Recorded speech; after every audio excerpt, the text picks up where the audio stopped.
Hello, hello, hello, family. Welcome to another episode of Epic Understanding. I am your host, Coach Love, and I'm very excited about today's show. But I must admit, I'm a little bit stressed.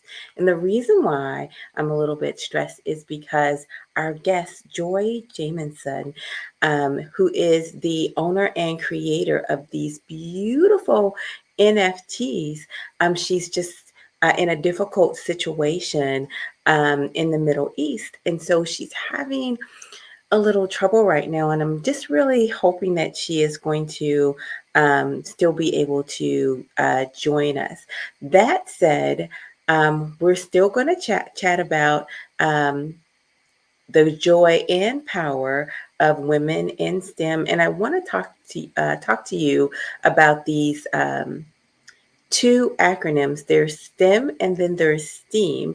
And quite frankly, I had heard of STEAM just like once, maybe last year, and didn't hear much about it, again. And then all of a sudden, when I was developing this show with Mr. Pelu, um, this acronym popped up again, and I was like, well, what is STEAM have to do with STEM? And so we started investigating it and figuring it out. So, Mr. Pelu, how you doing?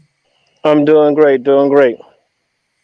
All right. So, in your mind, what do you think the biggest difference is between STEM and STEAM? The main difference between STEM and STEAM is the addition of art. Now, we usually think of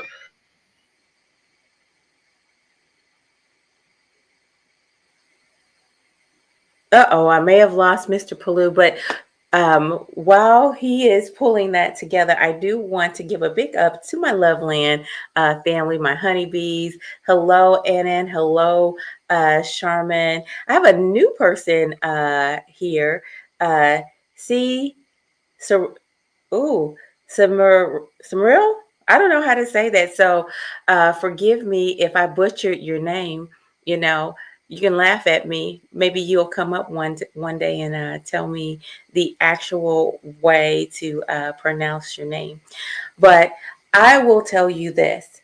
In my conversation with Joy prior to the show, we were talking about the number one area in the STEM process, or the STEM sector that is life changing.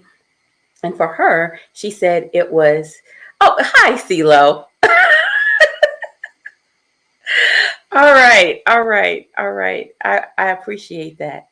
Um, but she was telling me that the number one uh, way to make money as it relates to STEM is the technology piece. And now that I know that you're CeeLo, if you have a thought on STEM and how it relates in the global process. I don't remember the organization that you are part of, but what I do understand about that particular organization is that it is a worldwide organization and it's looking at things globally. So I would actually love to hear your thought process on STEM or STEAM as it relates worldwide, and what are you hearing about it? Because the reality is, women are looking to change their lives. You know, this is Women's History Month.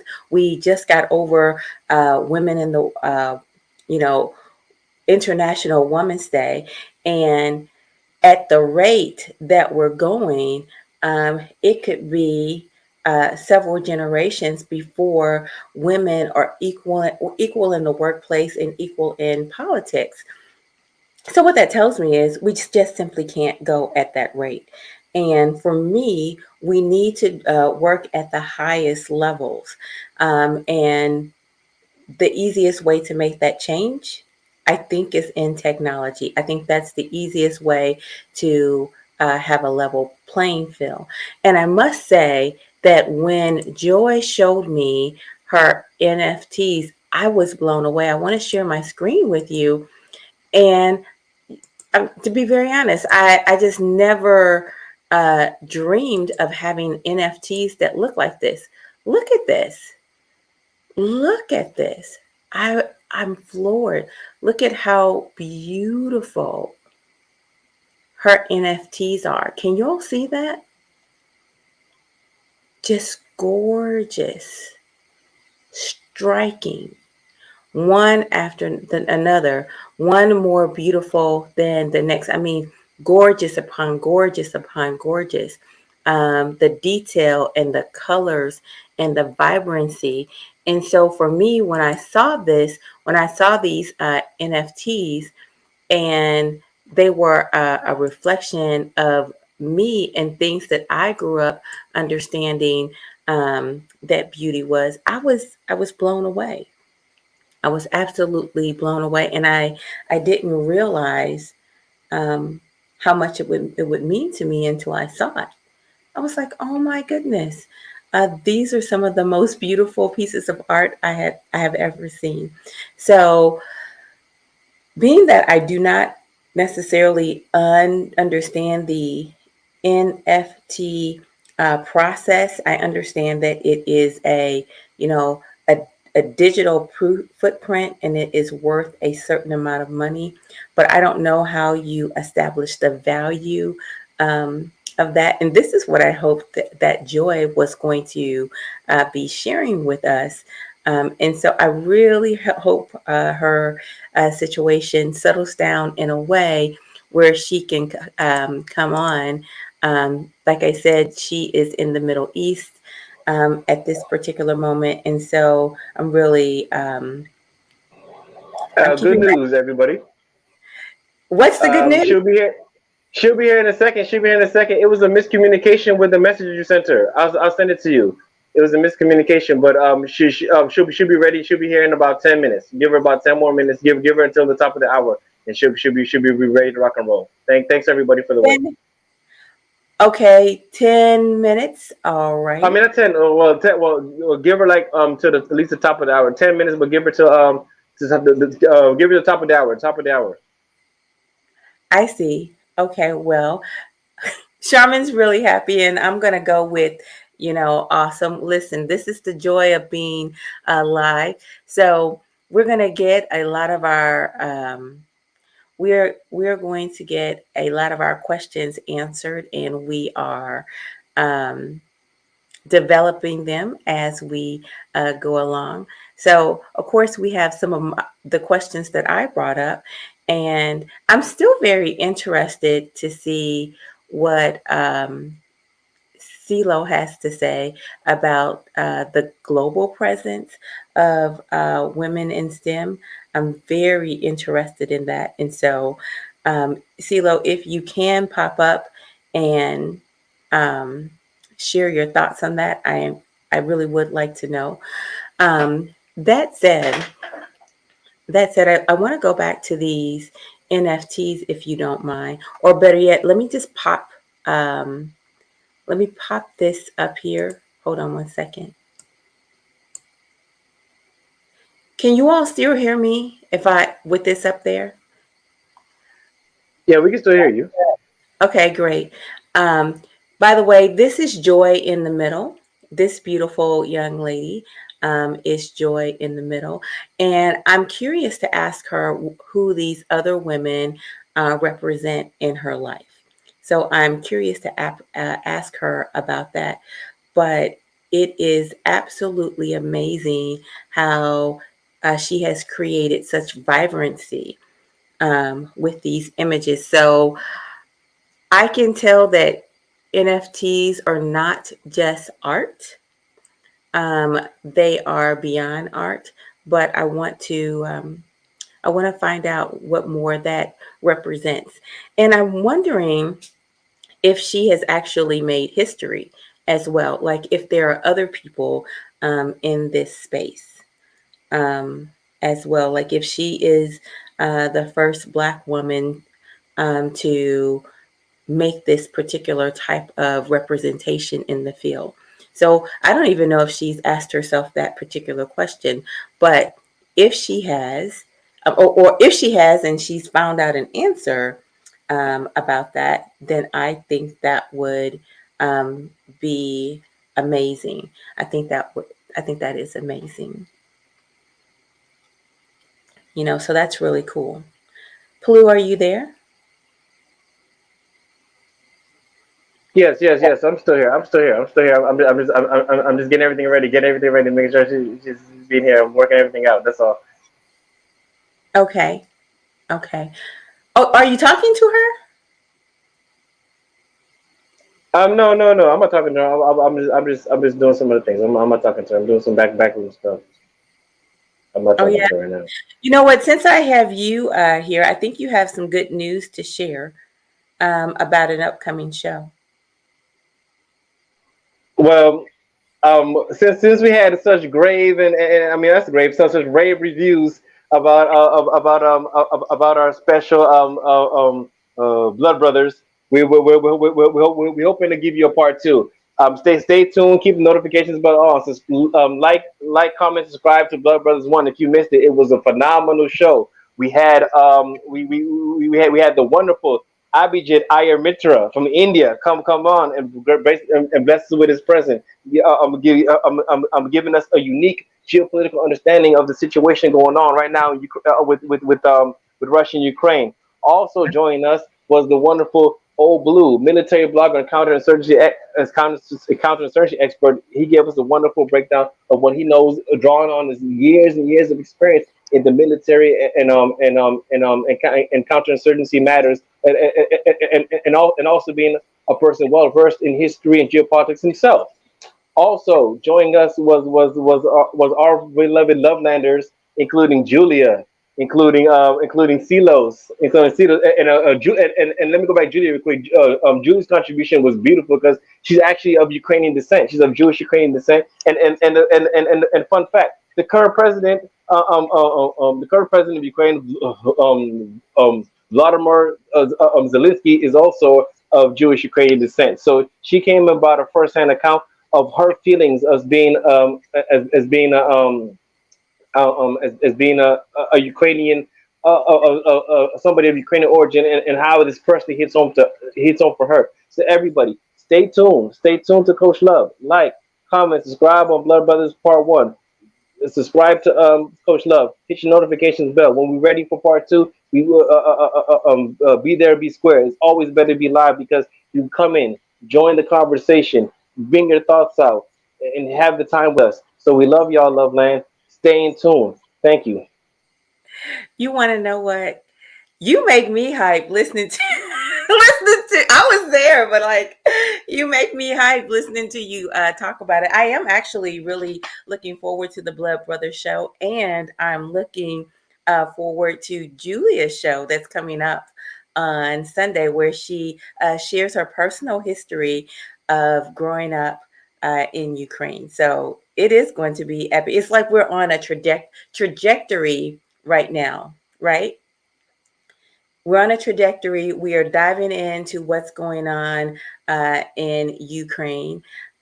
We are taking a deep dive as it relates to family. We are figuring out what it's like on the geopolitical side, and then we're also taking a broad look at it to see how other countries besides America are really connected to it and involved in it.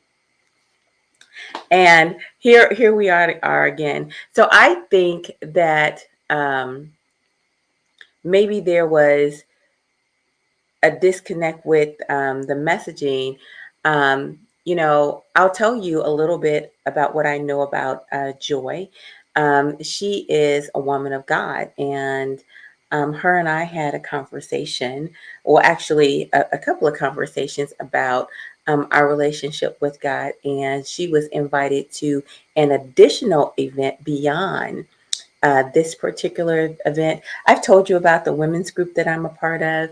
Um, and it is called the Women of Blessing, and we meet on Saturdays. But I find it odd that she would have gotten the two times mixed up, but perhaps in the excitement of it all, perhaps that's what happened. So, um, if you are a woman, sorry, no fellas allowed, but if you are a woman and that you are working to grow your relationship and deepen your relationship with God, then perhaps we should talk. I'm certainly not trying to sell Jesus to anybody. I think he, that those relationships are created on, on its own. But at the same time, if you're a person of faith and that is something that you desire that connection with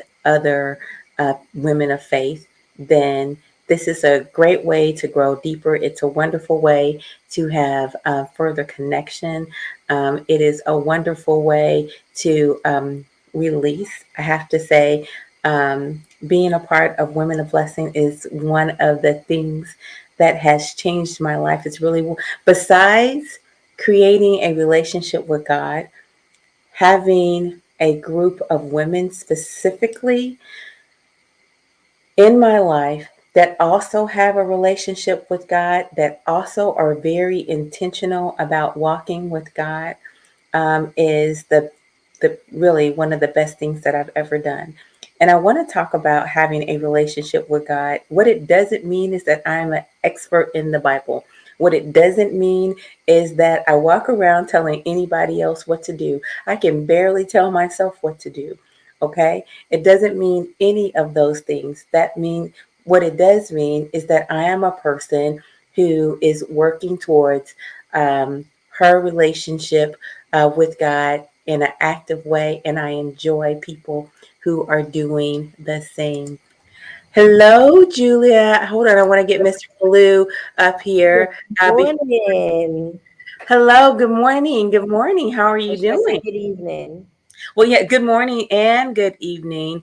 Thank you, Mr. Let's thank Mr. Pelu for helping us get this together. Mr. Pelu?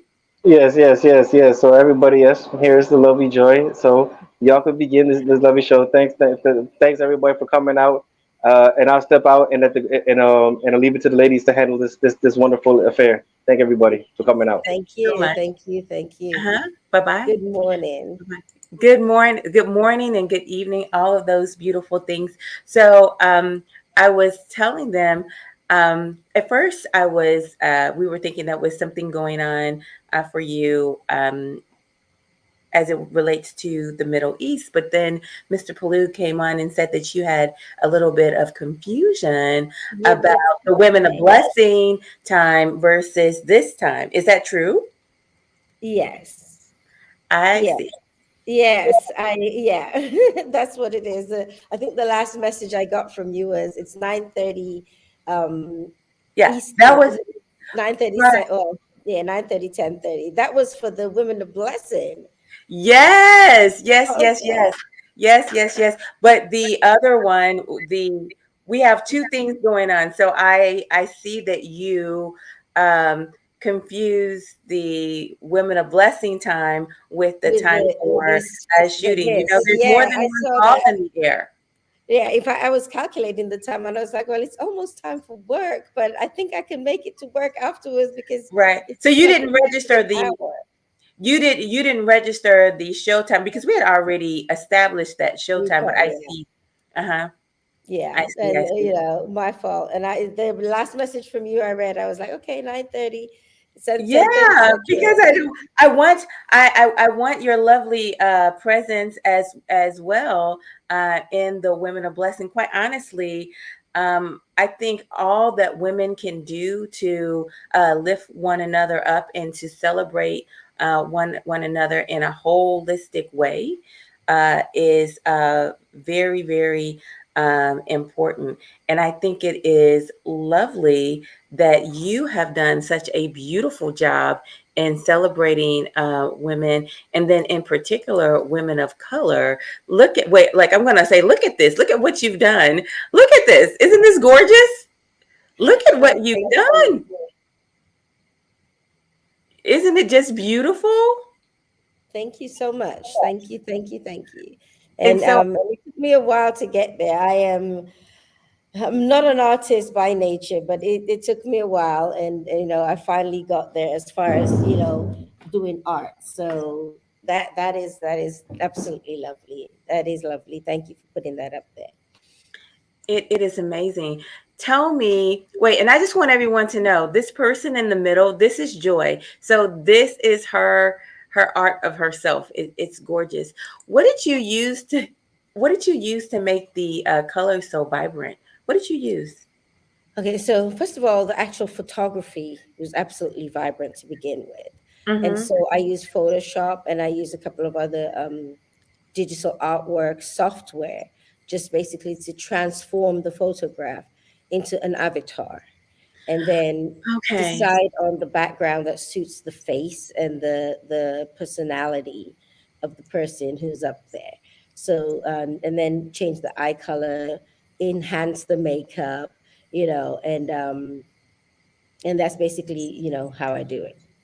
That is basically how to do it. So there's various different software in layers that you start Mm-hmm. off with to turn a photograph into an avatar, and that is how we do it. And it takes a So while, and each lady is unique. And if there's no headpiece, or you know, just depends on what you want to do. You can change the hair color, you can change the eye color, you could add jewelry, you could add just different things. But it takes me a while.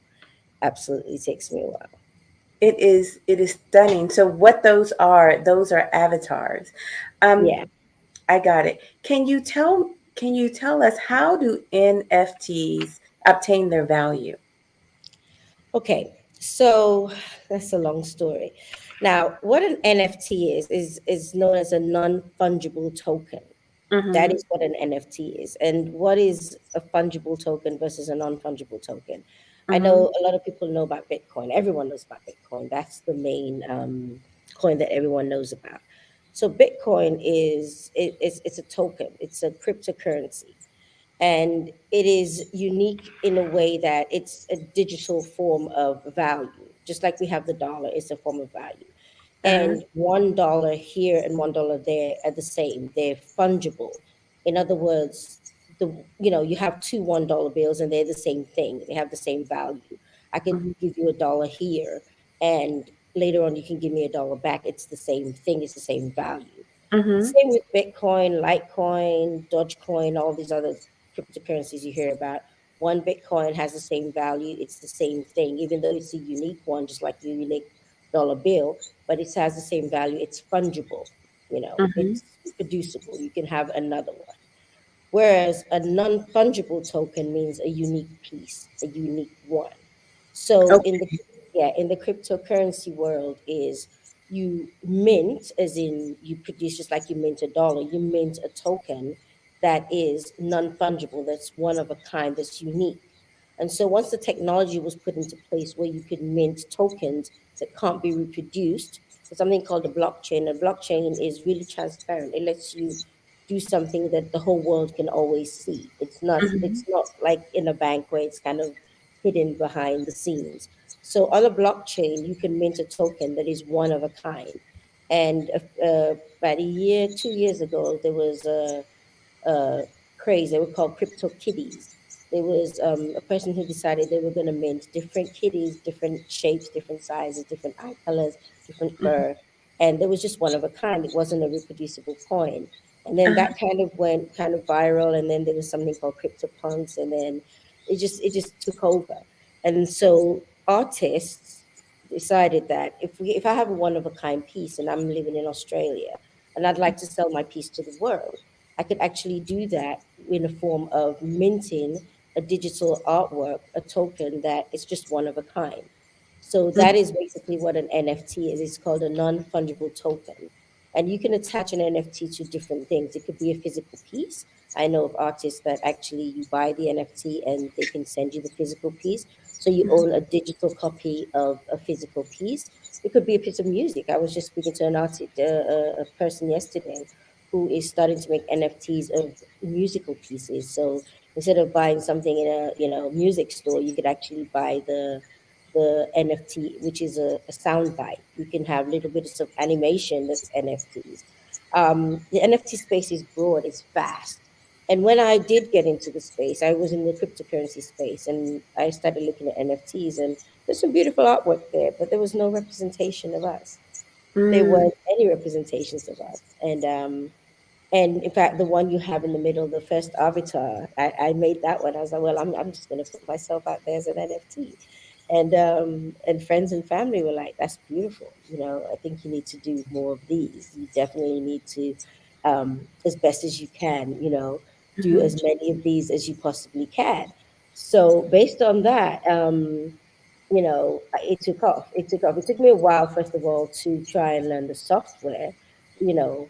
And after that, after I've done that, I was like, okay, I could do that. And it does take a little bit, but learning Adobe Creative Cloud is not easy. It took me a while, but fortunately, from my work in the past, um, I had got some exposure to Adobe Creative Cloud when I was doing some curriculum work, because we had to, make sure all the pictures, etc., were okay in the textbook. Then we had to learn how to do Photoshop, and we learned some different things. So I just kind of used that experience to be able to create these. So Mm. that's basically how I came about with my NFTs. But they were for us to get a representation in the space, which I now see quite a few of those, which is good. But it's very, very small percentage. So. I still think it's very, very rare. Now, I must say, I have a lot more questions about the NFT and the process, specifically what it takes to mint a NFT. But I'm going to come back to that. I'm gonna save that question because those NFTs that you made actually represent where you are right now.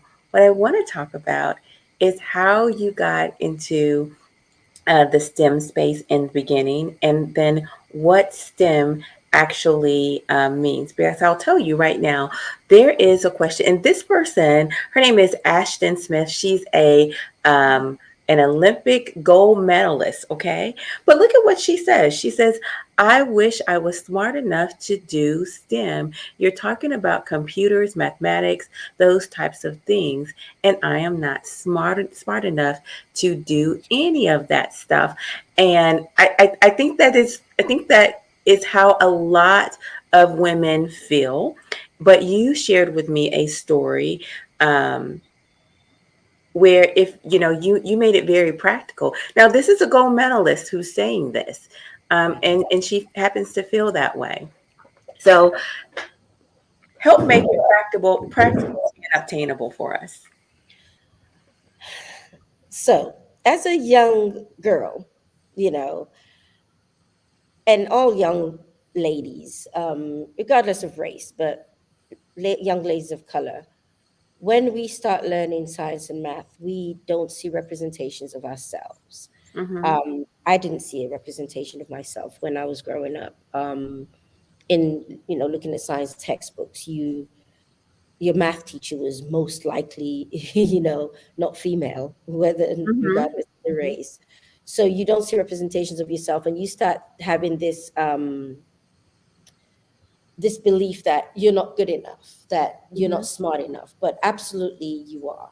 Getting into STEM, getting into science, getting into technology, engineering, mathematics, it's all around us. It's something that I call scientific literacy.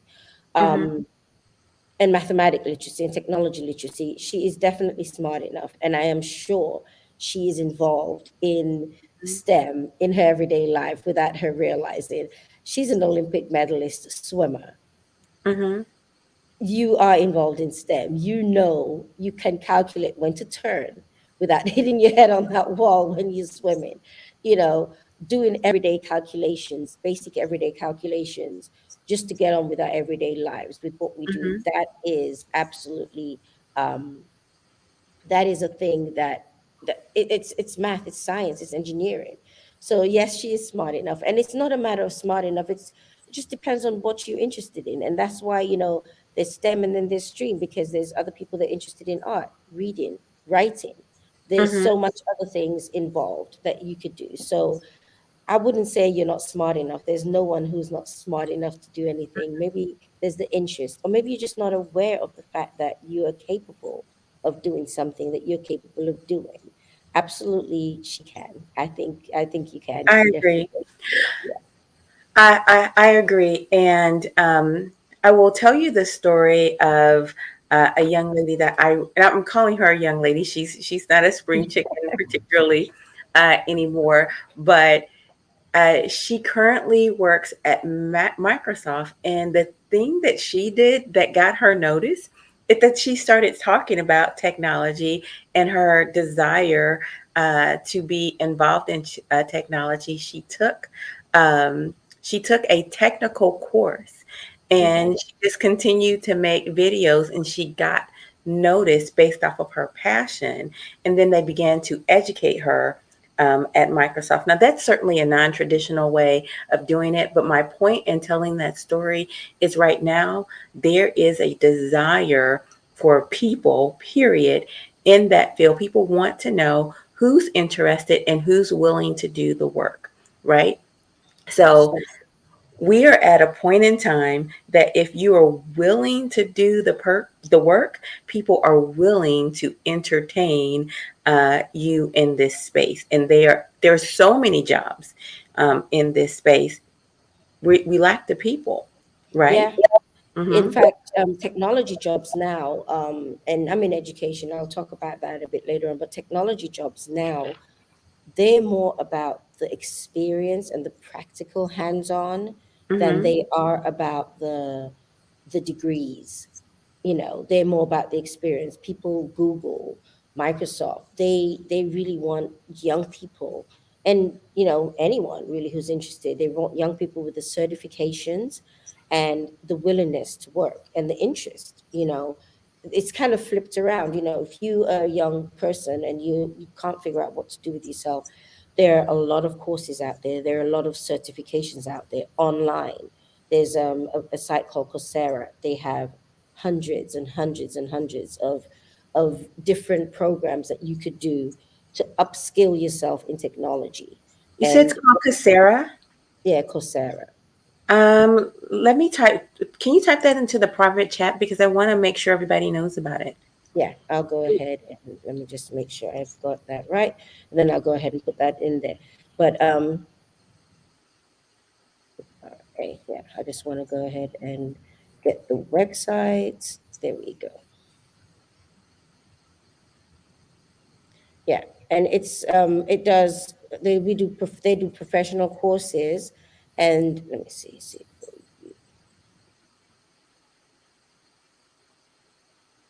They do a lot of courses, and you can learn a lot of things, and all of it is online. Most of it, if not most of it, all of it is online. Okay. Yeah, Okay. and I'm just copying the Is it link. free? A lot of them are free. There's a lot of free courses. One of the first things, once you and I'll put it in the chat. Where do I put it? Right there in the chat, right? No, you put it in the private chat there. It says Yeah, private chat. Okay, yes, right yeah. there. I'll send that to you. So then you Awesome, can go great. ahead and post that. And they have a lot of free courses in many, many different things. And it's not just in technology based things. There are anything that interests you. You could do a science course, you could do a mathematics course, you could do a business studies course, you could do a cooking course, but it keeps you busy. And then you have these certifications and you can present these certifications because these tech companies now, they understand that it's all about practical hands-on. It's all about practical hands-on because we have students, and I'm an educator. Obviously, I love universities, but we have students that they graduate and they come out, and the first thing they're told is you don't have experience. But how do you have experience if you've been studying and you don't have work? And it's a vicious Mm-hmm. cycle. So even while you're at university doing your traditional studies, it is a good thing to pick up these courses because they're practical and they're hands-on. And like you said, a lot of them are free, and they keep you busy and they upskill you to be able to do science and math courses. But as far as being in STEM, it's for me, it was a journey. It was a long journey that Mm-hmm. was happening without me knowing it was happening. As a child, I was born in the United Kingdom. I was raised in Sierra Leone, West Africa. And while I was there, I mean, I went to an all girls school, which was good because an all girls school, most of the teachers were female, but the Mm-hmm. science teacher and the math teacher, were male, and that was just the thing. Oh, wow. Okay. I went to a Catholic girls' school. We had nuns and everyone else, but we had a lot of male teachers when it came to science and math. And you kind of don't relate, and you grew up thinking science and math are a boy thing. and Okay. um and then I went to the United Kingdom to finish my schooling, and you still had that in your head. I was thinking going towards doing business, but we have a genetic disorder called sickle cell disease in my family, and I've Oh, always wanted to do some type of research because I know there was very limited back then. I knew that there was very limited things you could do about sickle cell disease. There were treatments, but there weren't anything moving towards the cure. And I always had in the back of my head that I wanted to go to do some type of work with sickle cell disease, but science and math difficult. Science and math, that's the boy thing, unless you're going to be a doctor, science and math. And I remember, I think it be the equivalent of the 10th grade. I had a chemistry teacher. I never forget his name. His name is Mr. Ahmed, and he really believed in my ability to do chemistry. He really did, and he encouraged me. He was like, "You can do anything you want to do in sciences." And when he came to choose his subjects to do later on to go to university, he's like, "I think you should go into the sciences." And he was right, because my writing sucks. I wasn't very good at the English and the literature and all of that. So, he encouraged me. He encouraged me. Mr. Ahmed told me, "You can do it," and I believed in myself. However, I came over a lot of obstacles as a young lady. I took computer science. I was good at computer science, and I say was. I mhm. was good at computer science, but I was the only girl in Okay. the final year of the computer science class, and that didn't go well. Fortunately, there were other girls in physics and chem and bio. Um, and I kind of gravitated towards physics, chem, and bio with the intent in the back of my mind that I am going to go into bio research. I am going to help people like myself in my family with sickle cell Mhm. disease. I'm going to, help for a cure, because you realize, as you become a young lady, that there are certain things that there's a lot of research on, and that this is before the internet. You had to go to the library to find things, and there was never any information in the magazines, in the science magazines, about what was going on with sickle cell disease.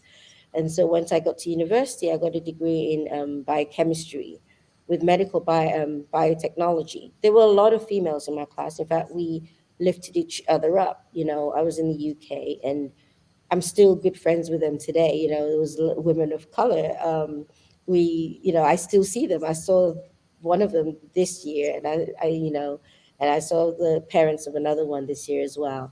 And we just form a group, and we helped each other to get through. I always say you can't get through without helping each other. And what I realized back then was that everyone has their strengths and weaknesses. Mhm. And when you find your strength, you use that strength that you have to prop up somebody else's weakness, and they use their strength to prop up yours. And once you form a community, then Mhm. everyone thrives. And I learned that while I was at university. What somebody was good at, I wasn't. What I was good at, somebody else wasn't. And we got together and we taught each other and we moved forward. And yeah, go ahead. I want to just pause on a particular idea, and actually, I want to roll back Mm. because you talked about a time where you were the only person, um, only female in that particular field. So what area was that, and when was that? That was in 93. No, Mm-hmm. no, before that. Yeah, 93. Yeah, that was in 1992, 93. In the United Kingdom, we have the schooling system. You have, well, they have key stage 1, 2, 3, 4 now, but back then you did high school. And then when you got to age 16, but before age 16, 14 to 16, you did something called O levels, which was what gave you Mm-hmm. your high school certification. And then half of the population kind of leaves and goes to vocational, goes to work, etc. And Uh-huh. then whoever wants to go into university did something called A levels.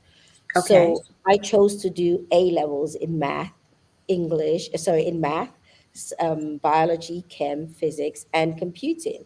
And in fact, it wasn't a full A level in computing; it was a half a A level, because the most you can do is 4 A levels for time, purposes. And so the math was a half A level called an AS, and the computer science was also a half A level called an AS. And I was literally the only girl in the computer science class, and it was just all boys. I was the only girl in the entire school in the computer science class, and I only lasted a year and a half. And needless to say, I did not get that A level qualification in computer science. It was a foreign world. It was a difficult one. It was a Yeah. difficult world. And so, were there any people of color there? No, I was the only female. So you were And the I only was the female, and only you were the only person of color, and somehow you did not make it. Hmm. I wonder if there somehow was a I did deal not there. make it. And And and so, it was pretty, I, it was pretty I don't sad think because go ahead. the reason why I'm pointing that out is because um, I don't think it's necessarily intentional, but sometimes there is a lack of camaraderie when there are people who are very different from you. Yeah, there was that because Externally, yeah, there was that. externally, yeah. There When was people, that, and then there was this. It was just the boy thing as well. I had friends in that class, but they were, yeah. It was a right? strange world for me. And the saddest thing was in the O levels, because we had O levels and A levels. I actually got a B in computer science, and I could program in BASIC back then.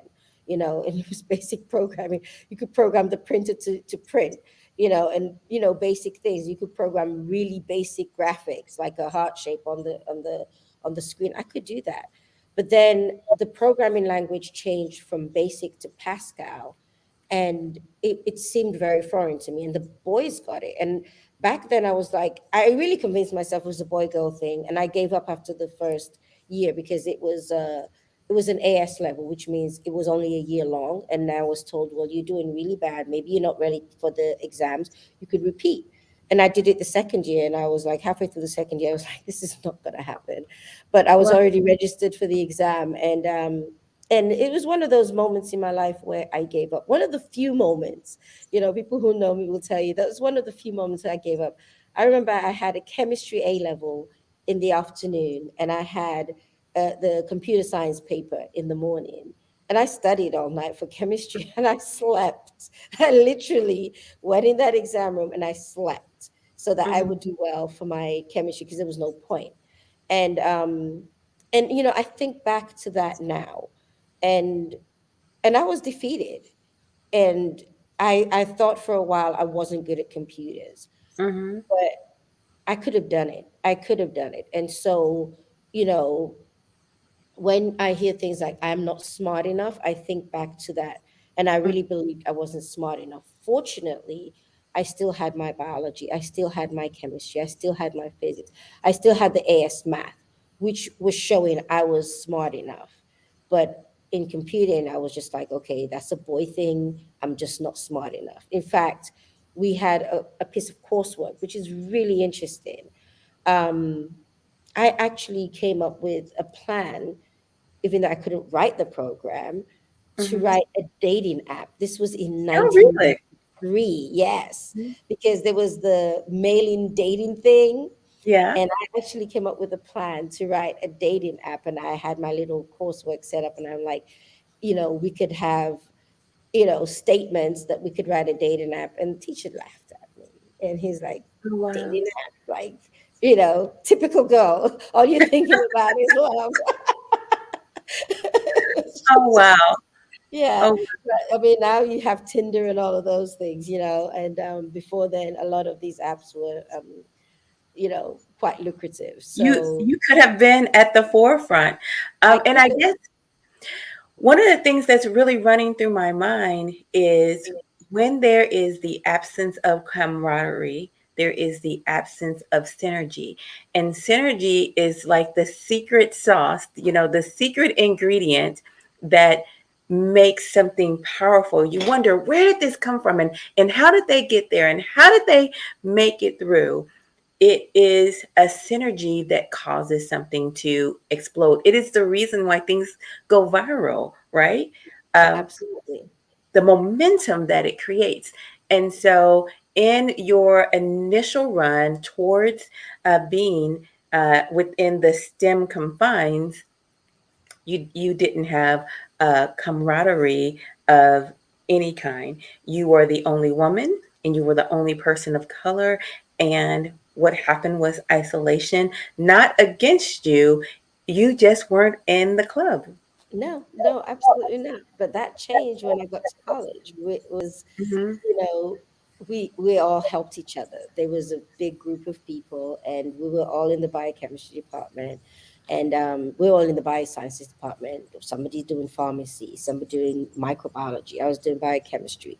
Our Hmm. first year and a half, we're all together, and then we kind of specialized, and we formed a team, and we pulled each other, and we helped each other, and that I mean collaboration is a big deal. And I found that no matter what space I found myself in, moving forward and moving on in life, that collaboration's a thing. If I'm in a space where I can't collaborate with others, the same thing will happen that happened, I suppose, in my computer science class. It will, you kind of pull back. So It as might an go ahead. it can wear on you, but as we hover over that, I want to make sure I say expect to meet that type of adversity, but then expect not to buckle to it. So I wanted to hover over it, but at the same time, I wanted to say, now that we've told you this, and we told you that isolation is a possible danger in that field, I want you to go over that hump. I don't highlight it because I want it to be an excuse. I'm highlighting it because I want you to push through, because there is success on the other side of that. Absolutely. So, Absolutely. There is success on the other side once you get over the isolation. And that is why networking is so yeah. important. No matter what space you find yourself in, networking is so important. Back when we were in school, Hmm. it was sit at your desk, look forward, listen to the teacher, talk.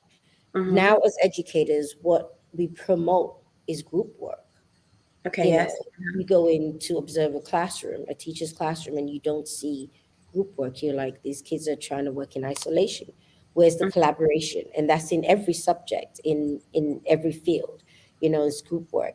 And in the field of sciences, there has to be group work. If there isn't group work, then things don't move forward. The researchers are in groups, everyone is in groups. So definitely, you're right, isolation is is definitely not a good thing at all. And in my journey, once I had gotten over, not being able to do computer science, and gone to university and managed to do that, I did try doing biotech. That was the plan. I was going to go into biotech, and I was going to Mhm. go and do the sickle cell research thing. But I was an educator. I was always an educator. I always, even while I was in college, um, I taught. If it wasn't a friend, Mhm. somebody will explain something to me. Okay, okay, I got it. I can teach the group. Or I went to seek other students in high school, and I did private tuition, for money. And I realized that I'm an educator. I want to be a teacher. My father's an educator, and Yeah. it kind of push you towards go do medicine, go do medicine, go do medicine. And I was like, What father wouldn't want his daughter to be, you know, yeah. a And doctor involved in medicine? What father wouldn't want that, right? absolutely. And I was like, no, I think I'm going to go into education. And they're like, okay, fortunately they, kind of acceptance, and that's where my heart was, that's where I wanted to do. So, post degree, I went to do, a course in education. And that's just what I always wanted to do. And once I started in the classroom, I was just like, okay, this is where I belong. And again, in education, as educators, I think we're one of the biggest collaborative groups out there. Teachers help teachers, Mhm. educators help educators. It's very difficult to see a staff room where people are isolated. you have your planning periods together so that you guys can collaborate. Teachers cannot survive without collaboration because you have to find the best way to get to your students. Something works for that person. You find out how does it work for you. You walk past somebody else's classroom, you're like, that is so and so working so well in your class. How did you do that? Naturally, that's what teachers do. We collaborate and we talk to each other, and we find a way to make it work. So, and we try and do that in our students as well. This is way before group work was fashionable. I realized that my students, when I taught science, my students needed to collaborate and work together, not just in the lab, but in the everyday work. So They before we need to go, collaborate. Yeah, before we go further, and you know, I realize that women are highly represented when it comes to education. But absolutely. what's not necessarily highly represented is women in science, technology, engineering, and math. Um, I skipped over art just because I do feel as women do have a voice in art. And I skipped over art because um, I am I am really dead set on this idea of women leveling the playing field, breaking this gap, the glass ceiling, um, and not taking 2 or 3 generations to do it. You know, and a big part of that is women making the income required and being in decision making positions. And so I want to know, what do you think women can do at the lowest level in order to make a change? How can we stimulate this? Okay, at the lowest level, what women can do, I think, first of all, belief. You have to believe that I can do it. Everyone is as good as everybody else. We're all God's creation and we're all created equally. We know this. So Mm-hmm. the first step is belief, Mm-hmm. believing that you can do it. Unfortunately, we, not just women, people of color, we will have to work harder in whatever environment we find ourselves in than others. That's just the thing. And, I say that unfortunately, but it's not unfortunate. It's actually, for me, um, it is a good thing because I'm confident in my abilities. You work hard and you believe. You have to believe and be confident in your abilities, and no matter what you're told, or no matter whatever you're told about your abilities, what you can and cannot do, no matter who you see moving forward based on maybe what they look like and where they're from, you have to believe that you can do it and you have the work ethic. And that's the third thing, work ethic. Work Mm-hmm. ethic is something. Work ethic is something, as I think I told you in a previous conversation, I learned my work ethic in the United States. I've lived in 4 continents. Yeah. Um, yeah, and when I moved to United States, United Kingdom, it was great. Worked hard, got my degree, worked hard, became an educator, worked hard. But there's something about work ethic that in the United States, and there's something about work ethic as African Americans in the United States that can't be I've never seen that. I remember when I first started working in the U.S. Um, and I was like, we have to get to school at what time? I'm like, why? I was like, and there's work ethic in the United States that people in the United States have, and we like work. Once you find your niche and once you find what you're doing, we like work. And so to rise in any field, make sure you're in the right field, because if you wake up in the morning, it's like, oh my goodness, I hate doing this, you're not going to progress. You Mm-hmm. have to find what you love doing, that you will wake up for every day, be it going to work, be it doing your own business. And I want to really talk about that. Doing your own thing, making sure that you have an independent stream of income, independent of your employer.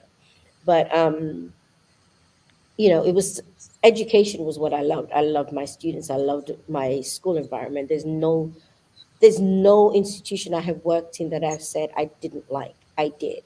And I've been fortunate enough that everywhere I've been, there were a group of people, group of women, group of men that we worked with. But to move forward, you have to love what you're doing, and you have to have a work ethic, and you have to have a plan. You have to know where are you going.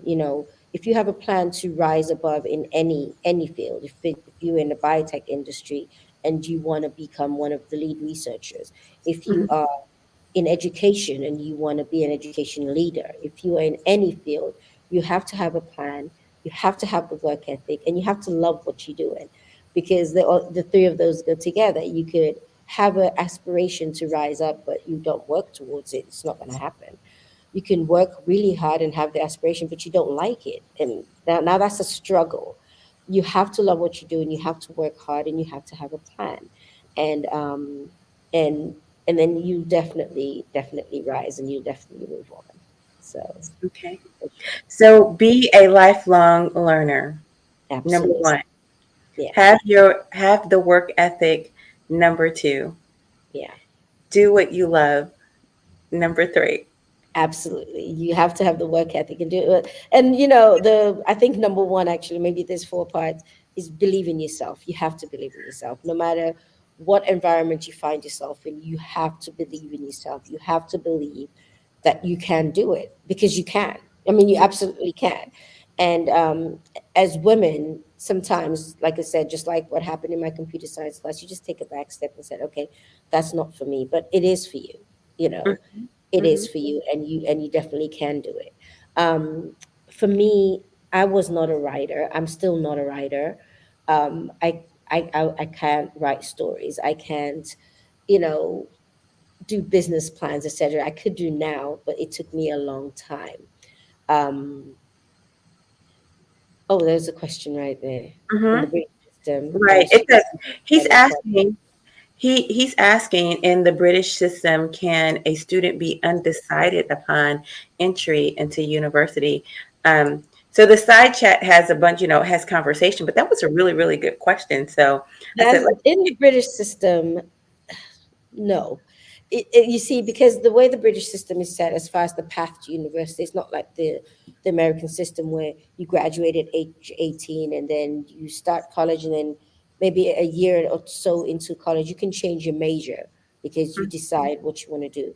It's not like that, because we have the A level system, and after age 16, you choose 3 to 4 subjects that you concentrate on.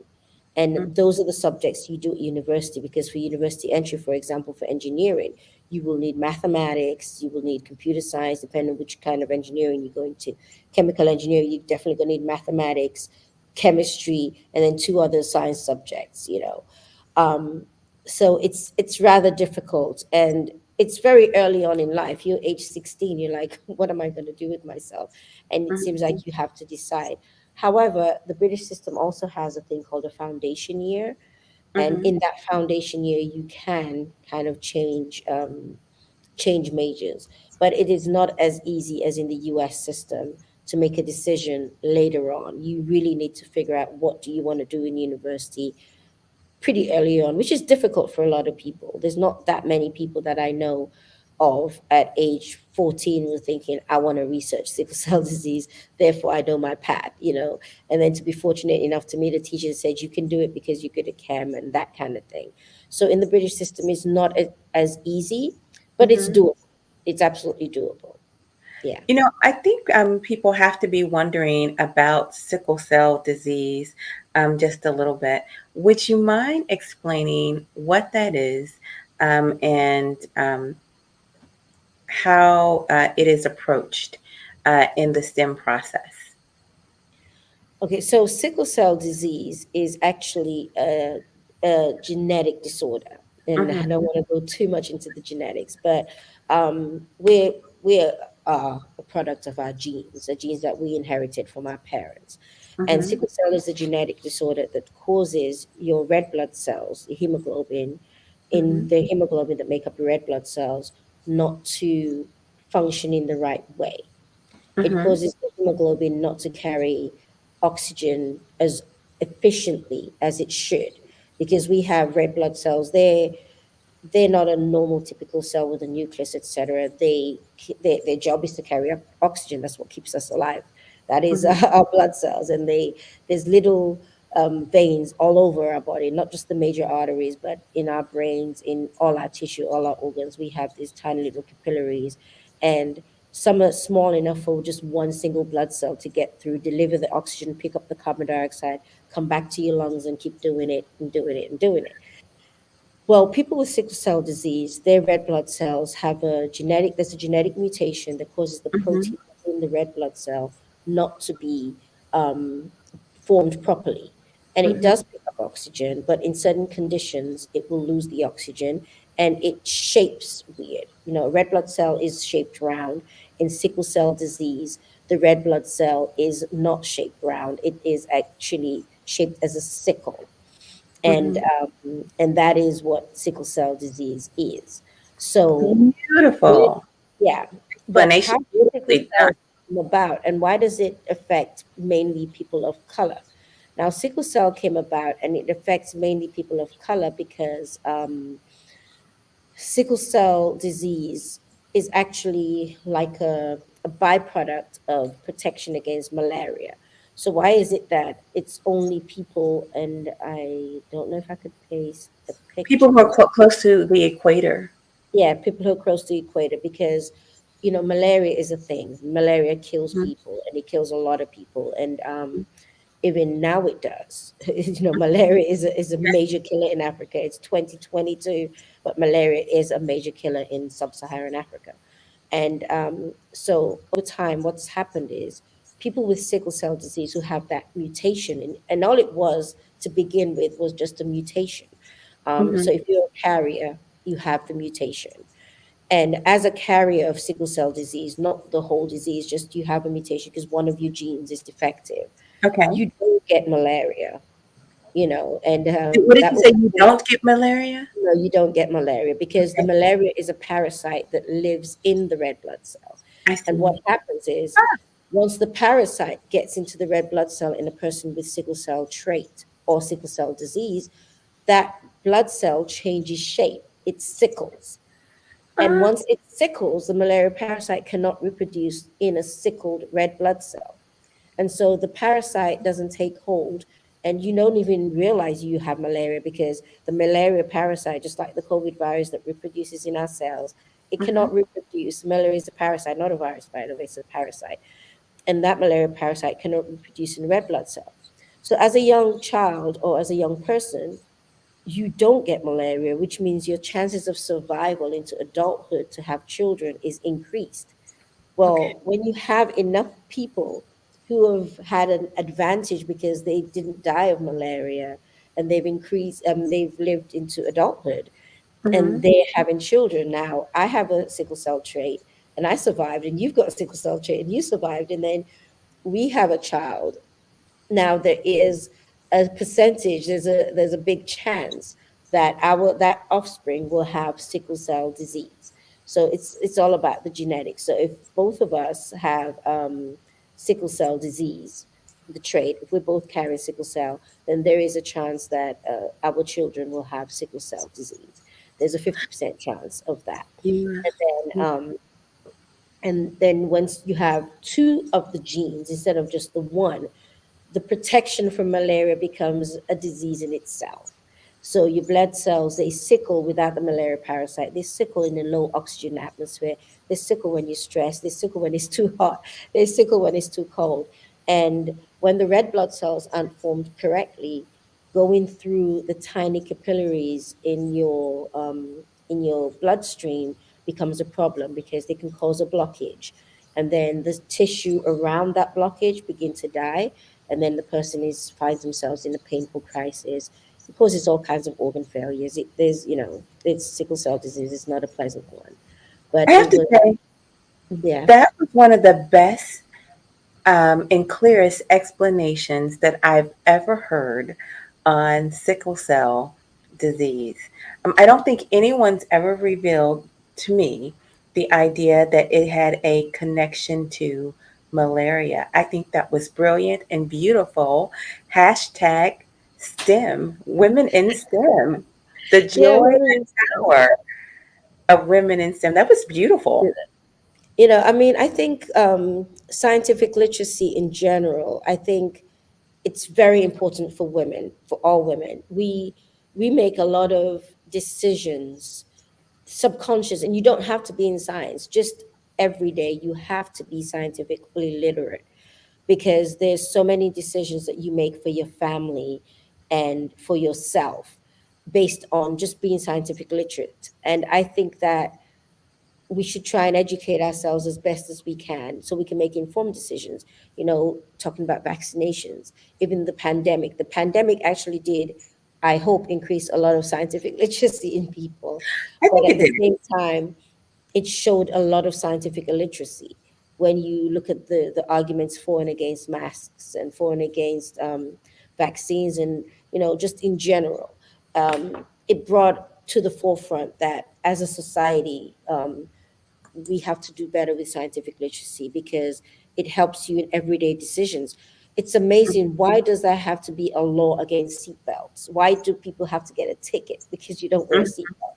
If you mhm, were just the basic scientific literacy, you would understand that you need to wear a seatbelt because your body cannot travel at the speed of a car and survive if it stopped.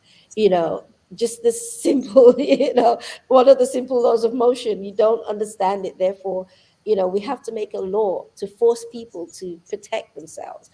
But if you're scientifically literate, you do those protections yourself, and you don't depend on lawmakers and politicians to protect you or to tell you what to do and to tell you how to do it. So I do really, really, and it's not that hard these days. Back then you had to go to a library. Now everything's at your fingertips. Anything you want to find out is at your fingertips. You just have to type it in. I That's what I'm agree. saying. I wanted to bring to our attention this very interesting and powerful comment from Yeah. Anna. He said, a lot of women from Sierra Leone, Nigeria, Ghana, and Africa are going into STEM in large numbers. Um, If why do you think? No, he says are. He's not making a statement. Yeah, He says he's asked. are. So why or why not? Do you think that that's happening, or you think it's not happening? I don't think it's happening at the rate that it should be, but it is happening, you know. Okay. And it comes down to resources, you know, Mhm. simple, it comes down to resources.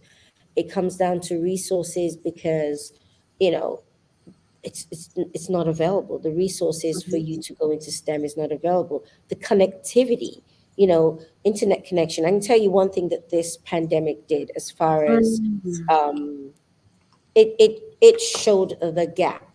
We call it the COVID gap in education. It showed the gap between being, you know, able to do something because of finances and because of infrastructure and because of politics, and not being able to do something. You know, that gap has always been there, but it highlighted it. And so you're asking about women in West African countries, are they going into STEM? Not as much as they should be. I don't think women in as many countries are going to STEM, but in West Africa, men and women aren't going to STEM as much because of the availability and the accessibility to the technology, the accessibility. I can speak for Sierra Leone. I can't so much speak for Ghana and Nigeria, but and I can speak a little bit for Uganda because I know someone close in Uganda who's trying to do a computer science course. During the pandemic, everything shut down. They want online courses, etc. Everything's shut down. However, um, because there is no availability, there aren't any resources for our young kids, boys and girls, to learn these particular subjects. It's very, very, very difficult for them to go into STEM. And one of the things that I'm hoping for in the future is for everyone to have accessibility to level the education field. And it's all about equity and equality in education. And there's been so much research done on the gap, the learning gap in different countries, and you could just see the graph. It just shows, you could tell where it is. You don't even have to, you could tell where it is where the gap is in learning. And no, they're not because of access, not just to the technology, but access to connectivity.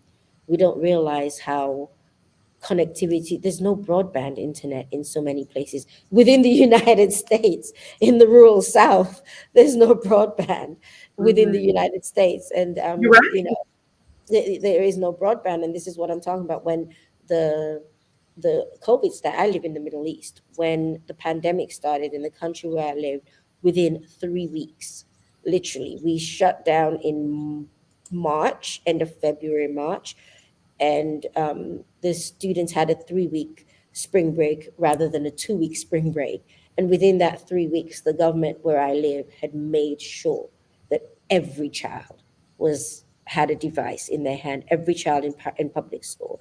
And not only that, the telecommunication companies had made sure that every home was connected with broadband. And during the COVID time, I believe they implemented 5G, and everything went smoothly. This happened in the Middle East. Oh yeah, absolutely. Yeah. Mhm. I'm I only remember, highlighting that because that's where you are. This happened in the Middle yeah. East, and I have to say, America's still struggling. We're Oh still. yeah, I was speaking to somebody yesterday just about that. I was telling her the same thing. I said, within 3 weeks, literally in 3 weeks, every child had a device in their hand, and every home was connected. And I remember the night before school opened back up online, we had a nationwide test of the bandwidth to make sure it could hold, and it held. And every child was on in every school, in every classroom at the same time to make sure that was possible. And after they did that, they tweaked some things and they staggered elementary and middle school, elementary and middle and high school, just to make sure the parents were able to help their children. But we had the connectivity. And then when you look at the research from, the international research, when you look at the countries in the Middle East, you see that that gap didn't COVID gap, yes, it existed because we were home, but it wasn't as large as in certain countries in the world, including the United States. But in West Africa, it's shut down. There were some places where kids learned over the radio, Mhm, but a face-to-face online environment wasn't a thing. mhm, And so why do people not get into STEM? Just like you said, it's because, connectivity, for one.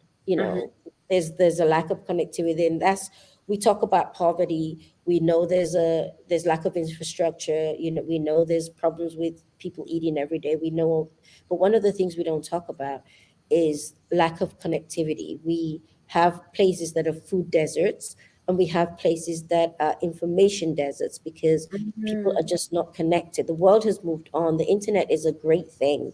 It could be a great thing or not, but it is a great thing. And but there's people who don't have access. They really don't have access. And most people in Africa, they have a smartphone. Everyone has a smartphone. Um, but access to knowledge using that smartphone is there's no connectivity. The bandwidth is just not good enough. So I think that is one of the reasons why people aren't in STEM. Resources and connectivity. What is the quality of STEM education Yeah, in Anna would like you to rate the quality of education by country. He's creating a little bit of competition there, right? okay. We could do that. Is he a mischief maker? Is he a mischief maker? Yeah, I think so. I think so. Well, to be honest with you, you have to have a level playing field. I mean, you do. And I think it comes to what I was saying. It's all about resources. It really is all about resources. So I think if we had a level playing field as far as resources are concerned, then that would be a fair question. But because the playing field is not level as far as resources are concerned, then I would say, but as far as the innovation is concerned, as far as the research and development, I will put the US up there. There's research and development. We are interested in other people's research, our research and development. The US is really big on research, and the UK universities are as well. The thing that I like about the UK is that a lot of people go into careers, at least when I was in university, that weren't paycheck driven. You know, when we were choosing our careers, it wasn't paycheck driven. It was, what do you like to do? Again, and that's where that question about, the A levels comes in. When you start thinking about what you're doing at an early age, you're not thinking, oh, I'm going to go into engineering because it pays a lot, even though I hate mathematics. You're Mhm. thinking, oh, I like math, I'm going to go into what I naturally am good at. And so once people get into research, because you don't worry so much about finances, you just into research for the love of research. There's a lot of innovation there, but it's not a level playing field, and I really cannot rate who's who. But at some point in time in the future, when the whole world is connected equally through new technologies that are coming out there, there's a lot of new technologies that are going to bridge that connectivity gap. Where there's a new internet. I don't know if you know about Web3, but there's a new No, tell me internet. about Web3. Yeah, well, there's a new internet because it's called the Internet of Things. So, and I'm not an expert to talk about this, but I'm going to try my best. So, the internet that we have today is Web 2. It's the internet that you like that we're on now, Mhm. and there's servers everywhere. We're Yeah. on a live stream, but there's servers, and Mhm. even though we think the internet is free, um, and everyone can get on the internet, etc. The internet is pretty much controlled by big servers, companies that hold the Right. servers. Right. Uh-huh. If a server goes down, then it goes down. And countries, governments, they store their data with these data centers, and they pay a lot of money to store their data with these data Mhm. centers. And this is what the unlevel playing field, even within the internet that was meant to be for all the people, has Mhm. come into play. So if you can't afford, the good data service centers, then your service is pretty poor. Also, in the continent of Africa, we don't have our own servers. Our information leaves the continent and then comes back because it's stored somewhere else. And there are these huge fiber optic cables under the sea that take the data to wherever it's stored in Europe, in Asia, or in even North America. And that's what help makes everything so slow with the bandwidth, etc. So the internet is is controlled by just a few, kind of like big companies. And then the data, we don't own our data. We don't own any of our data. You go on Facebook, you go on any of these, you don't own your data. And data is a big deal. Data is expensive. Companies buy data from other companies because with data you can advertise, you can tell people what you like. People think, oh, I was just talking, and it literally did happen. I was just telling my husband the other day that I think we need to have our air conditioning vents cleaned. And then, what popped out on Facebook? Air conditioning vent cleaners. And you're like, Facebook's listening to me. Yes, they are listening to you. They're not listening to you because they want to know what you're doing or they want to control your life. They listen to you because they want to advertise things to you. It's AI. Um, and so data is a big deal. Mhm. Now, Web3 is aiming to go back to what the intention of the internet was, which was the Internet of Things, interconnectivity between people, not Okay. between a person and a large entity and back and forth, which is what's become now. Right. So it's connectivity between people, and there are lots of companies out there in the tech space that are working on connectivity between people. And once you have that interconnectivity between people, you don't need a large server. We can have one town to another being connected in the web. That's different from the internet that we have now, where we all have to go to a centralized place and then we have an internet service provider. There's no such thing as an internet service provider because we're all going to be at some point internet service providers. And once we have that, um, then there will be more equity in education because now you don't need the bandwidth. You have Oh, it right there. Simple radio waves are free. They exist all over. They exist. you wait, know wait. yeah, Internet 3 is going to use radio waves? it's going to use something similar to radio. I call them radio waves, but it's kind of like Wi-Fi. Wi-Fi is a type of radio wave. Yes, we're going to need a centralized plugin, but Internet of Things, for example, my cell phone could become a device that could broadcast internet to somebody else. There's companies that I know of, and I don't know if I have their permission to say their names on here, but they're working on these things, and it is going to be it's going to be the next wave of things, and it's the next tech space, so to speak, because people are taking the internet back and they're going to do great things with it. So when we talk about STEM and we talk about connectivity in Africa, it's coming. It's coming. There are companies that are working towards that. There's a company called Treefold. They have these internet boxes that they are actually using to connect people. There's another company called Ubuntu, and Ubuntu Tribe.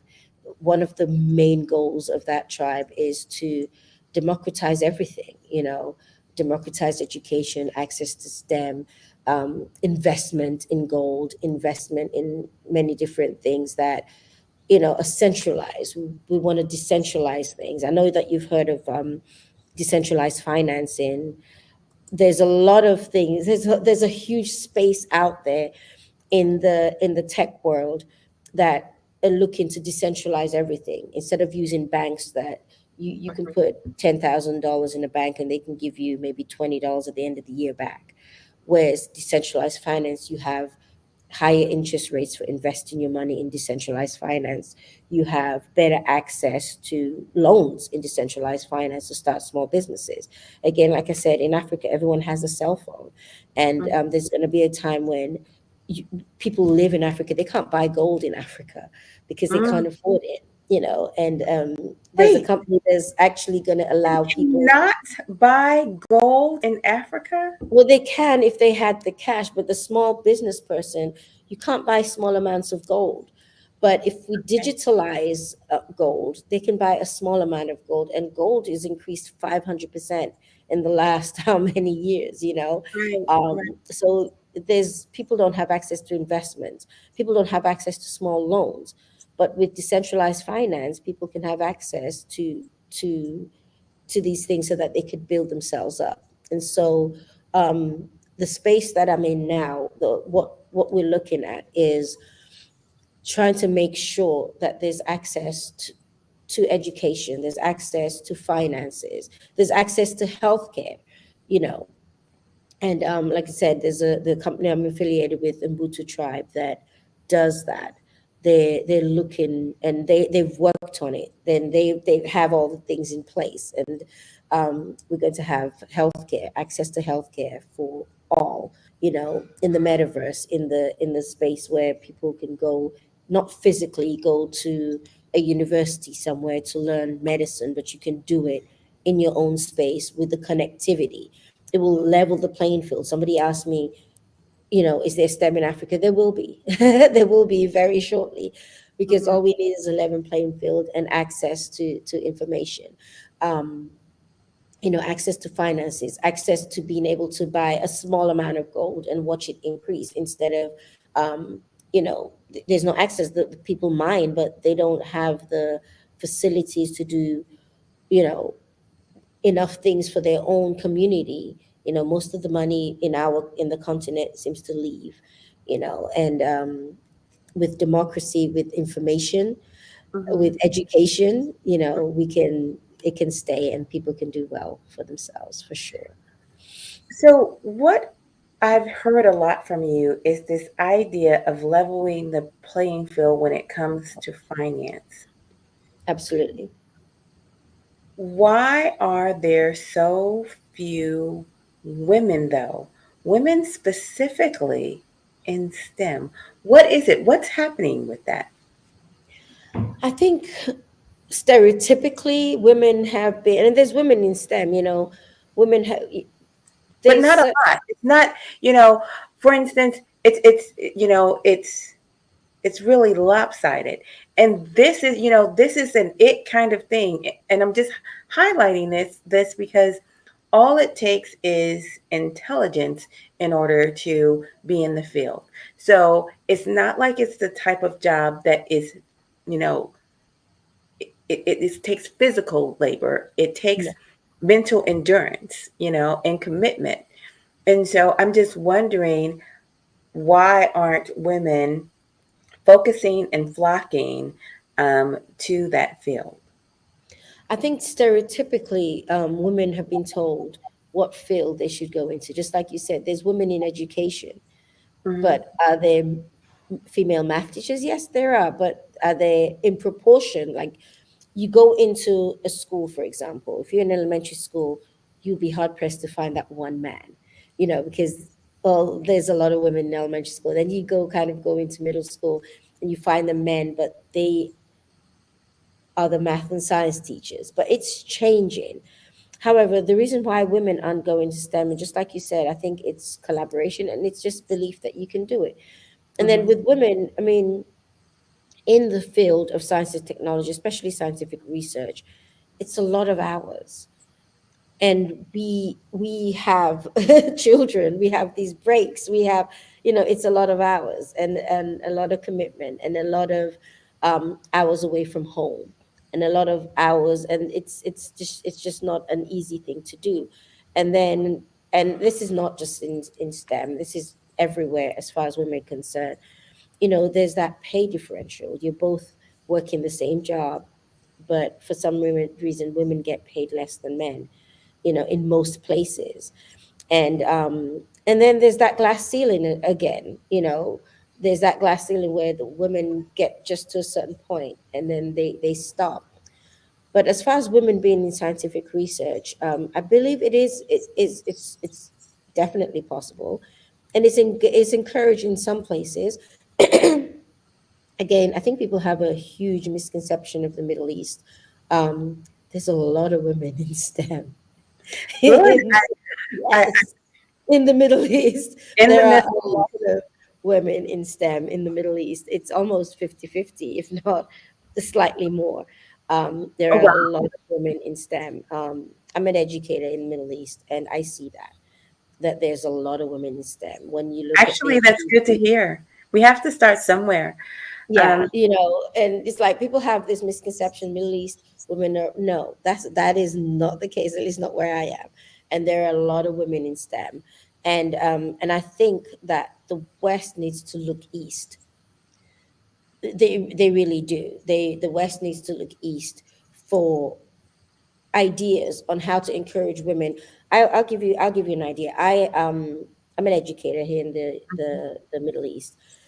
One of the things that blew my mind when I got here was that in every government school building and in every what we call county office in the United States, in every educational headquarter, there's a daycare. There's a daycare, and every woman is entitled to 3 months of maternity leave, fully paid. And I then think that's huge. That's yep, huge. and then there's something else on top of that that blew my mind. For a whole year after you've had a child, Hmm. you are entitled to what is known as, well, they've changed it now, they call it nursing hours, but back then we used to call it breastfeeding hours. Hmm. So you worked a couple of hours less, the same pay, your pay didn't change. Okay. Let's just put it that way. You had 3 months off, and then when you got back to work, you had somewhere to bring your child with you. And then while you were at work, you had designated time off, hours that you were not allowed to be given work, so that you can go and feed your child if you were the source of food for your child. And even if you weren't the source of food for your child, go and sit with your child and let them know that you're in the building. You And know that what? is in That's a every real solution. That is a yeah. real solution. And so that inequity in the workplace of men and women, we don't see it. And and I say to my friends in the United States, when you go home, people ask you, well, how do you survive over there? Do you have to cover up? Yes, there's cultural things you have to do. You have to respect other people's culture. As far as dress code is concerned, no, I don't have to cover up. but I have to look decent. you know, there's certain things you have to do because you expect people to respect your culture, you respect other people's culture.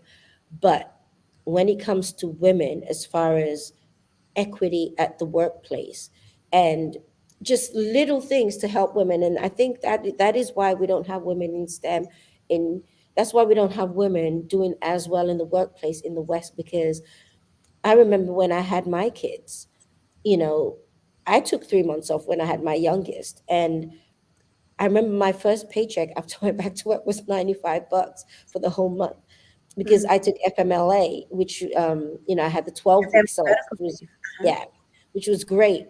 But you only got paid as much as the vacation time you had, or, Uh-huh. and once you were out of that time, you were out of that time. They Mhm. saved your job, but you didn't get paid. I was fortunate enough to be able to afford that, but what if I couldn't? I had to go back to work, or I had to give up going to work, or, I had to find something else to do, an hourly that I could manage myself. But if I had had my daughter here in in the Middle East, that was not a thing. My 3 months off, I'd have got my regular pay. And once I got back to work, I'd have taken my little girl with me, and I could have fed her instead of going to the back of the little prep room with a pump and Mhm. storing it in a little freezer, making sure everything was clean in a Ziploc bag so that I can give it to the daycare. So like I said, we have this misconception of the Middle East, but they're light years ahead when it comes to certain things, and that is one of the things that blew my mind. I was like, "What?" I remember doing a scheduling at a school, and they were like, "Oh, no, no, no, you can't put this teacher to teach this because they're on breastfeeding hours." I was like, "What's that?" And they were like, "Oh, she had Breastfeeding. a baby that was less than a year old, and she is entitled to 2 hours a day off. So you can't put a first period or last period because she can come in late and go early, you know?" And I was like, "Oh, okay. Wow." I wish I was in my childbearing years. I'd have four more. Ah! Well, you know what? That is a way to replenish the country, isn't it? That's very interesting. Yeah, but I think we need to level the playing field, and we need to not expect women to be in the corporate world that are mothers that won't be. I mean, it's like, it's one or the other, isn't it?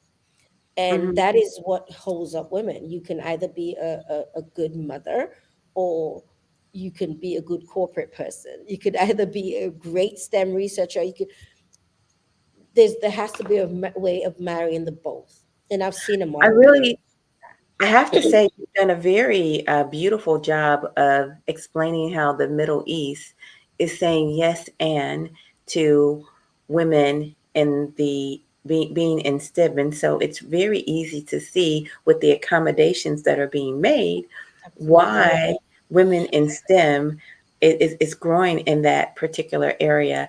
I had Yeah. this comment up and I want to see your thoughts on it. It says, by our beautiful, mischievous Annan, he Yeah. says, the majority of girls and women in STEM are Asian. How to persuade non-Asian girls to be fascinated by and interested in STEM. So, how do you address that particular comment? I think, okay, so a majority of the women in STEM are in Asia, perhaps. And to be honest with you, I can't speak to that because I haven't done the research to see what is the volume of women in STEM in Asia. I think there's a lot of people in Asia in STEM, period. Um, Mhm. Mm. yeah, I do believe that. I think that back in the 60s and 70s, the United States was the leader in innovation and technology and research. Mhm. And it's got the United States a long way. And then a lot of countries did the catch up where they they promoted STEM. They promoted STEM so that they can also innovate and become good with technology. And I think I can't speak to that because I don't have the research facts in front of me, but that's a lot of what the Asian countries have done. How do we encourage more people from more regions to be in STEM? You have to promote it. It starts from grassroots. It starts from the government. That's one. Also, it starts from in education. You have to make the young girls etc excuse me, believe that they can do it. You have to encourage, you have to have initiatives. You know, there's some places where you have an initiative where this is, women's research day, or girls Mhm. research day, where you push the young ladies to get into research, to get into science, to get into math, you know, and you make it fun for them at a young age, and you just let them know they can do. And again, removing that stereotype, removing that layer of what boys can do versus what girls can do, and making it okay and normal. And I believe now, especially nowadays, it is becoming more okay and normal. However, again, as you move and you progress and you move on, there's a lot of still traditional societies, and where women's places in the home and men go out to work. Again, even though I do live in the Middle East, women's place, women have their place in the home. We're matriarchs. It's a natural thing.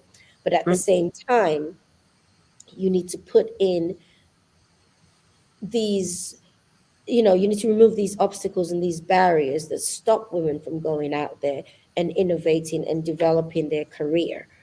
I And if you can eliminate these barriers, where access to childcare, I think, is one of the major things that stop women, from pursuing anything.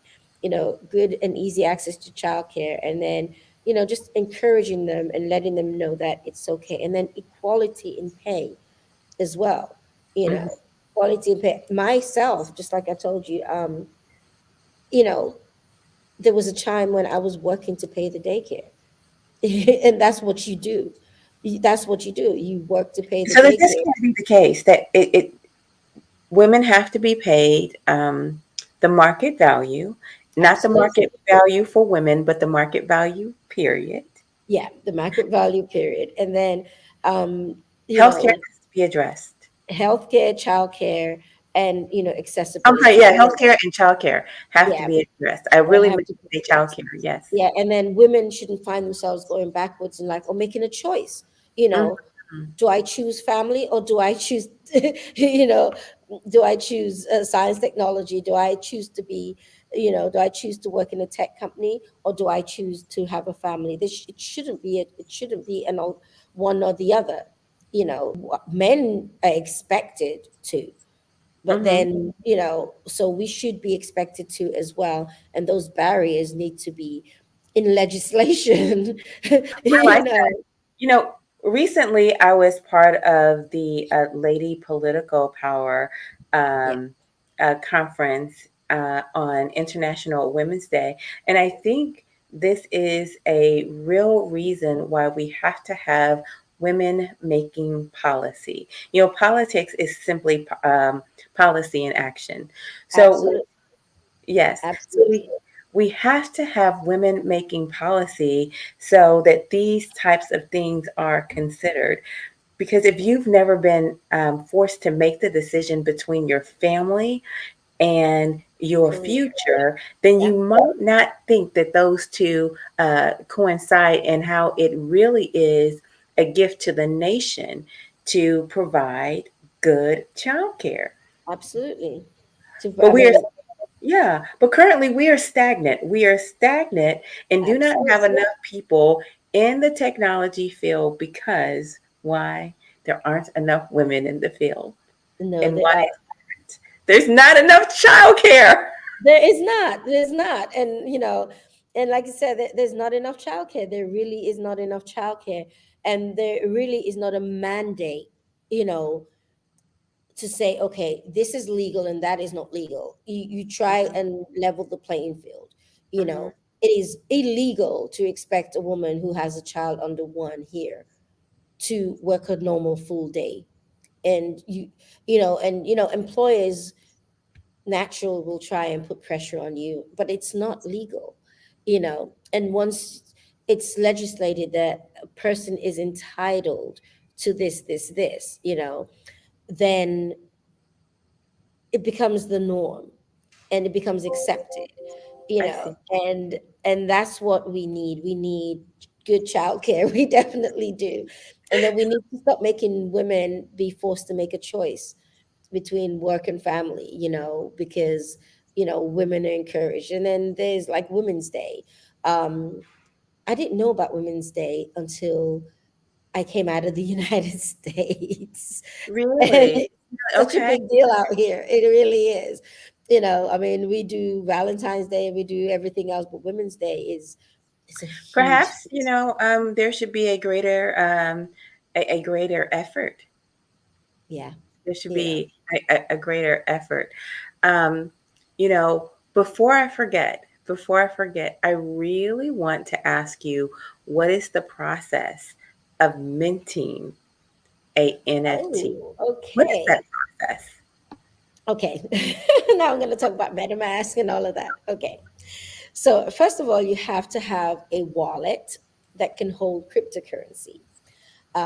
There's several wallets out there that can hold cryptocurrency. One of them is MetaMask, and that's my wallet of choice.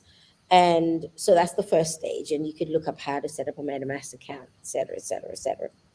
Then you have to go to one of the sites where they allow you to mint. There's different sites. There's And what two does that I minting mean? What does that mean? What is minting? minting means writing the identity of your particular NFT into a blockchain. That's what minting Okay, means. Yeah. I see. Okay. And we can go into blockchain technology as well. But what blockchain? A blockchain is basically a ledger, just like you have a notebook. Okay, and it's a ledger where information is stored electronically. Mm-hmm. It's stored electronically, transparently, and forever. So Mm-hmm. once something is written on a ledger, you can't say it didn't happen. You can't say it doesn't exist. You can't say any of those because it is electronically tagged. And whatever happens to that piece of information that's written on that ledger, it could move from a place to place. Anything can happen to it. You could always track it forever. So I Um, have a question.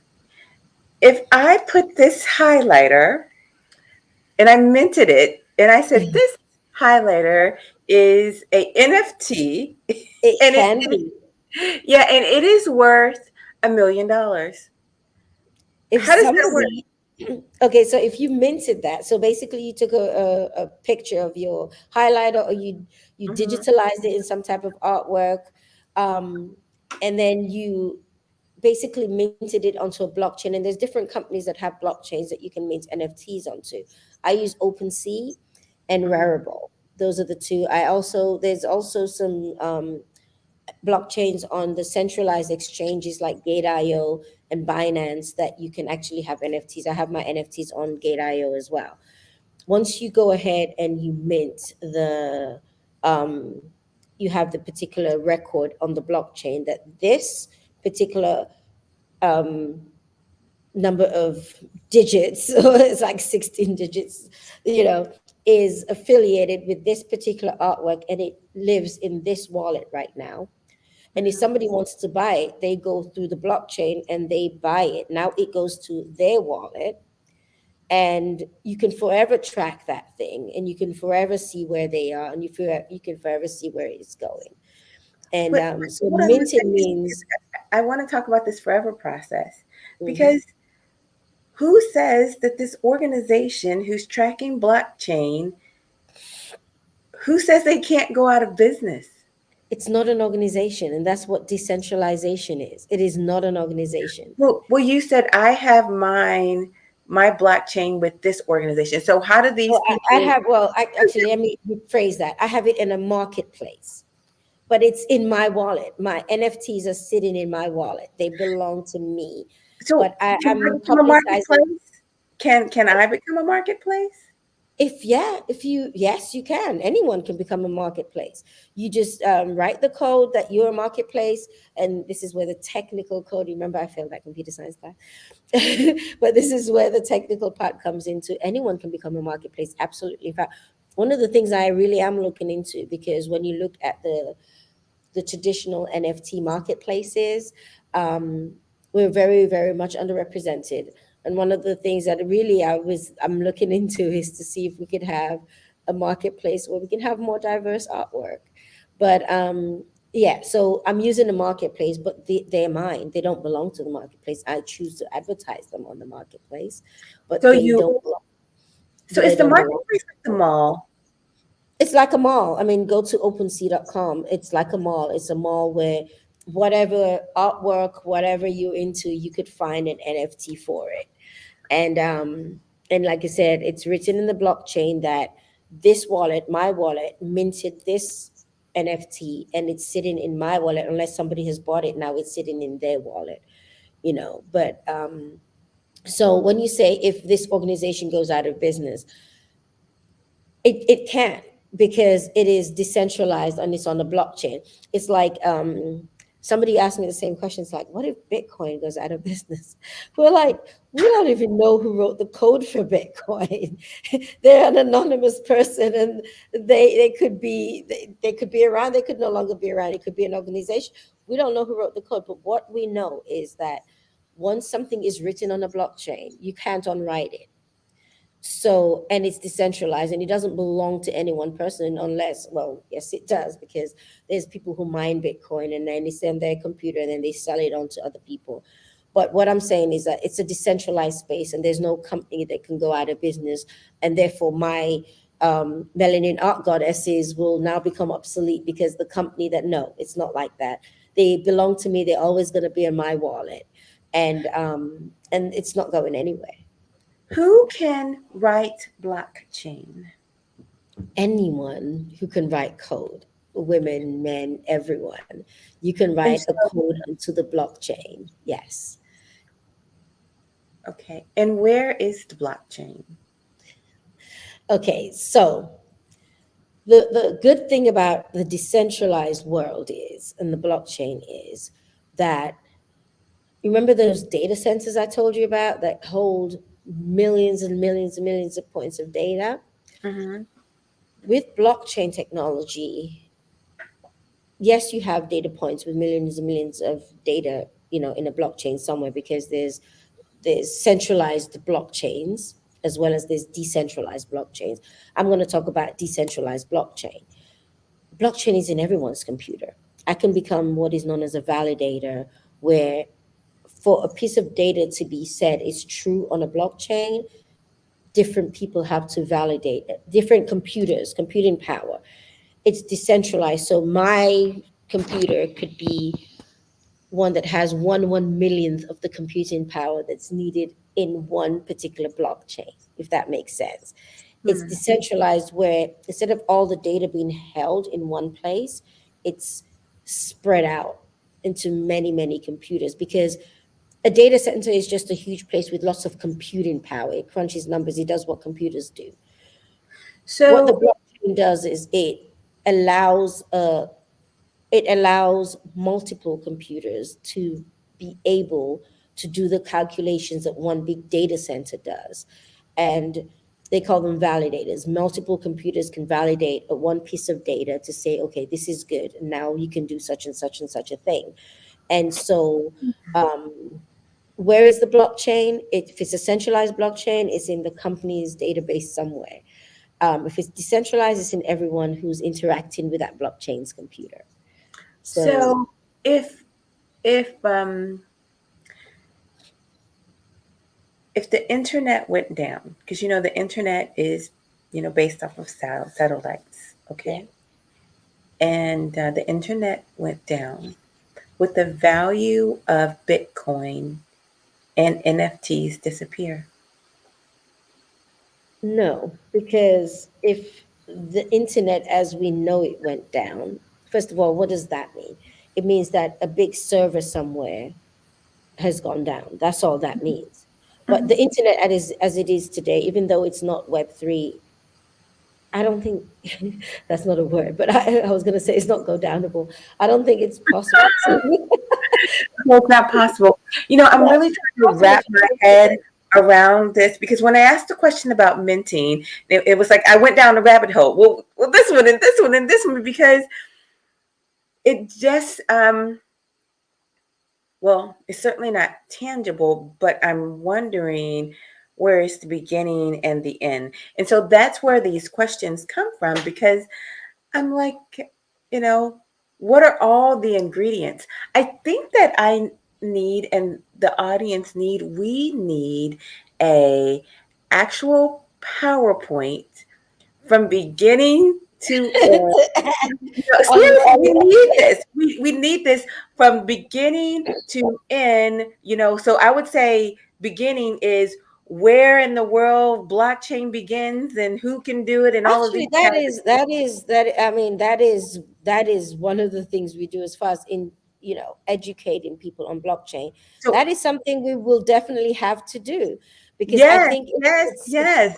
And then vital. Not all the way down to, Bitcoin and, and NFT. So all of those things. Yeah, I but have I think it's absolutely vital. It's vital because um, when I got into blockchain, the reason why I understood blockchain, my husband was going to invest in Bitcoin, and I'm like, "You want to do what with your 401k?" And he's like, "I want to invest in Bitcoin." I'm like, "Okay, wait, I am going to find out what that is." And then I learned what it was because you don't take risks until mhm, you understand what you're doing. And then I learned about blockchain. I was like, wow, this is how every blockchain equals transparency. wow. That's blockchain equals transparency because I could have a crypto wallet. If you know my wallet address, which is public, by the way, you could see every transaction I have ever done.